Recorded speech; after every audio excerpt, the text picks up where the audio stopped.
ஜோசியம் பார்க்கிறது, கிளி ஜோசியம், கைரேக ஜோசியம், மச்ச பலன்கள் எல்லாமே பார்த்து சொல்லப்படும். ஐயாவுக்கு வலது தோள்ல ஒரு பெரிய மச்சம் இருக்கு. அதுதான் உங்களுக்கு ராஜ யோகம். கொஞ்சம் வாங்க வெளியே சொல்றேன், நல்லாவே சொல்றேன். என்ன சொன்னீங்க சார்? உங்க வலது தோள்ல ஒரு பெரிய மச்சம் இருக்கு. அதுதான் உங்களுக்கு ராஜ யோகம். மச்சம் வலது தோள்ல இல்லன்னா இல்லன்னா இந்த தொழிலையே விட்டுறேன். அண்ணே, ஏற்கனவே ஒரு இடத்துல மச்சம் பார்த்துதான் இந்த மாதிரி வசந்த மாளிகையில் இருக்கிறேன். உங்களை எல்லாம் வாங்க வாங்க வாங்க சார். நானும் எத்தனையோ பேரை பார்த்திருக்கிறேன். நீங்க ஒருத்தர் தான் என்ன கதாசிரியர்னு ஒத்துக்கிட்டவர். சர்சு சர்சு, இங்க யாரும் நம்மள தேடி வரமாட்டாங்கல்ல. ஒரு பய கூட இங்க உள்ள வர முடியாது. இது அவ்வளவு அமைதியான ஒரு இடம். ஏங்க அதுல உட்காரட்டுங்களா? தாராளமா. உங்களை மாதிரி ஆளுநருக்காக தானே கட்டி தொங்க விட்டு இருக்கிறேன். உட்காருங்க. கொஞ்சம் ஆட்டி விடுங்க இத. ஏன் சார் இவ்வளவு தமாஷா நீங்க பேசுறீங்களே, நீங்களே ஏன் ஒரு காமெடி கதையை எழுதக்கூடாது? எங்க சார் எழுத விடுறாங்க, கைய கட்டி போட்டுறாங்களே. எனக்கும் அப்படிதான் சார். கற்பனை குதிரையை ஓட விடாம என் சம்சாரம் கட்டி போட்டுறா. என்னது ரொட்டியா? விஷயத்தை பேசுவோமே. ஆமா சொல்லுங்க. இப்போ ஹீரோ தலையில எலுமிச்சம்பழத்தை தேய்ச்சிக்கிட்டு குற்றாலத்துல நல்லா குளிக்கணும் போல இருக்கு sir. Very good opening, very good location. அந்த லொகேஷனுக்கு ஹீரோயின் வர்றா. அந்த இடத்துல ஒரு டான்ஸ் வழுக்குமே. எப்படி?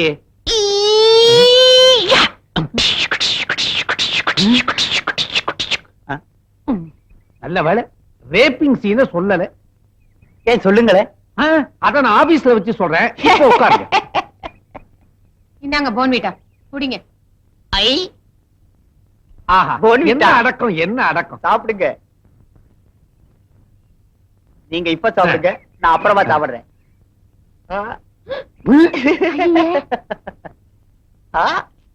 ஹீரோயினி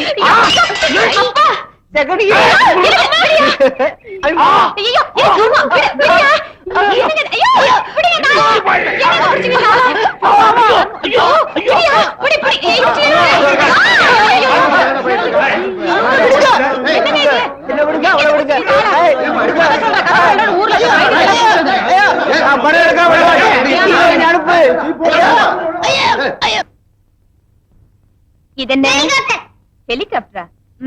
பிசிஆர், டிவி, டெக் இதெல்லாம் தெரிஞ்சு வச்சுக்கோங்க. கேமல், ஒட்டகம். இது எக்ஸ்கியூஸ் மீ. எஸ் சும்மா உங்களை பாத்துட்டு போலான்னு வந்தேன். என்னால உங்களுக்கு ஒன்றும் டிஸ்டர்பன்ஸ் இல்லையே?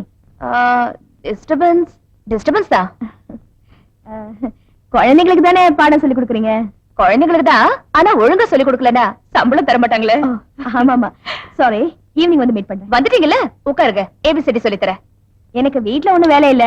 எவ்வளவு நேரம் தான் வீடியோ பாக்குறதுலயும் புக்ஸ் படிக்கிறதுலயும் பொழுது போக்கிட்டு இருக்கிறது. அதனாலதான் காலனில ஒவ்வொரு வீடா போய் நானே செல்ஃப் இன்ட்ரோடியூஸ் பண்ணிட்டு அவங்கள பத்தி தெரிஞ்சுட்டு வரேன்.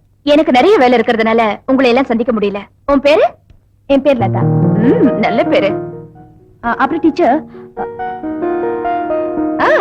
என்னமோ சொல்ல வந்தீங்க, சொல்லுமா. நான் போயிட்டு வரேன். லதா, உனக்கு ராம்சிங் தெரியுமில்ல? குர்கா. अब हमारा गेस्ट एक ग्लास दूध पिएंगे. ஒண்ணு வேண்டாம். எடுத்துக்கம்மா, நிறையவே இருக்கு. பரவாயில்ல, நான் அப்புறமா வரேன். சரி.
எஸ் சாப்.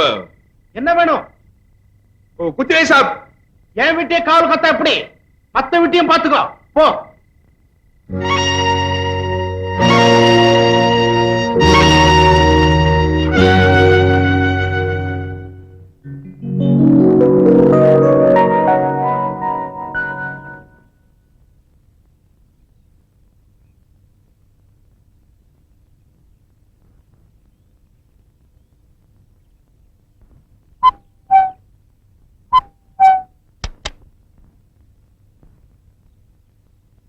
என்ன கூர்க்கா?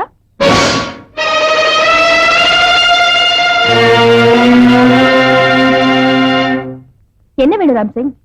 நான் எனக்கு அது ஐ எம் சாரி, அன்னைக்கு நான் வேணும்னே செய்யல. என்ன ஆச்சு ராம் சிங் உனக்கு?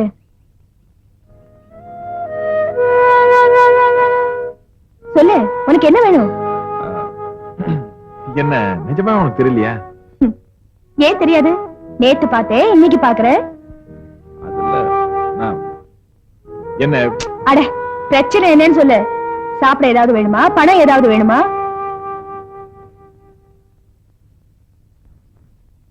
कुछ नहीं मैम साहब. आप मार्केट में वेजिटेबल और फिश चाहिए ना? ஒண்ணு வேணா, நானே காலையில போய் வெஜிடபிள்ஸ் எல்லாம் வாங்கிட்டு வந்துட்டேன். ठीक है मैम साहब. आप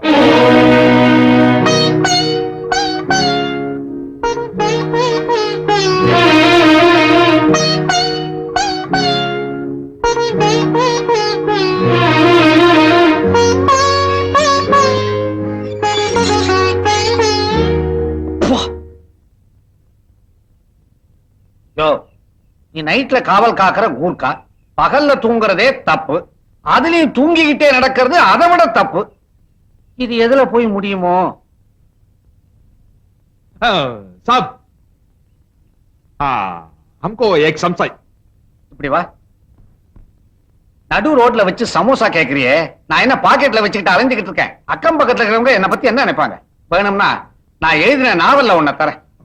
नहीं साहब, हमको உனக்கு தமிழ் தெரியுமில்ல? தெரியும் சார். அப்ப தமிழ்லயே சாப். ரெண்டு பேரும் ரொம்ப க்ளோஸா பழகினாங்க சார். ஒருத்தர் விட்டு ஒருத்தர் பிரியவே மாட்டாங்க. ஆனா ஒரு 3 வருஷத்துக்கு அப்புறம் சந்திச்சப்போ அதுல ஒருத்தர் பழகினதெல்லாம் மறந்துட்ட மாதிரியும் சுத்தமா கண்டுக்காத மாதிரி நடந்துட்டாங்க சார். அப்படி ஏன் கண்டுக்காம? ஏன்பா, ஒரு ஆளு தெரியாத மாதிரி நடந்துக்குதுன்னு சொன்னியே, அது ஆனா பொண்ணா? பொண்ணு சார். ஆட அறிவு கெட்டவனே, இதுக்கு எதுக்குடா 3 வருஷம்? 3 செகண்ட் போதுமே. ஆமா, யார் அந்த பொண்ணு? அது ஒண்ணுல சும்மா கேட்டேன். சுக்ரியா சார். என்ன சமோசால ஆரம்பிச்சு சுக்கா வறுவல்ல முடிக்கிற?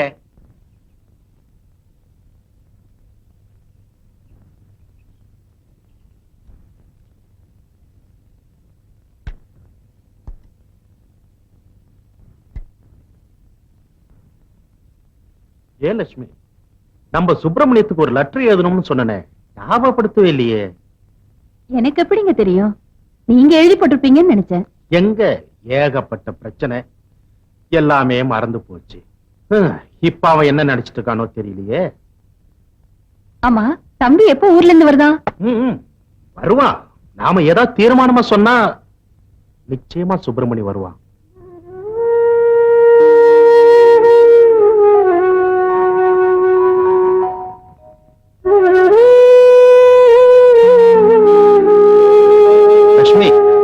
சுப்பிரமணி லெட்டர்ல என்ன எழுதியிருந்தான் தெரியுமா? நாம அவனை படிக்க வச்சு வேலை வாங்கி கொடுத்து பெரிய ஆளாக்குன காரணத்துக்காக மட்டும் இல்ல, உண்மையிலேயே உங்க குடும்பத்து மேல இருக்கிற மரியாதை தானே மனசை விட்டு எழுதியிருந்தான். பேபிமா, நான் சுப்பிரமணிக்கு என்னன்னு பதில் எழுதுறது?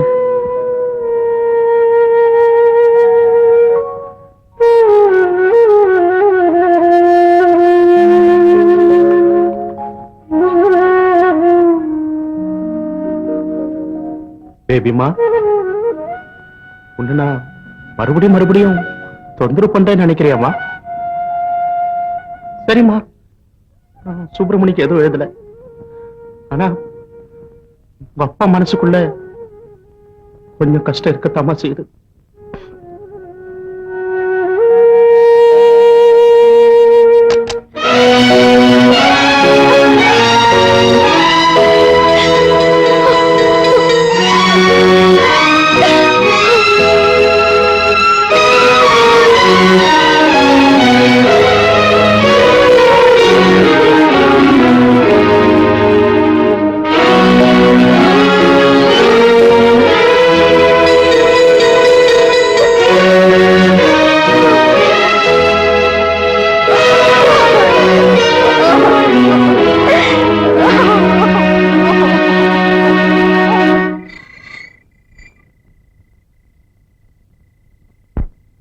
துர்கா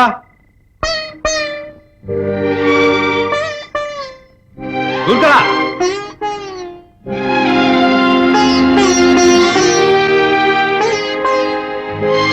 துர்கா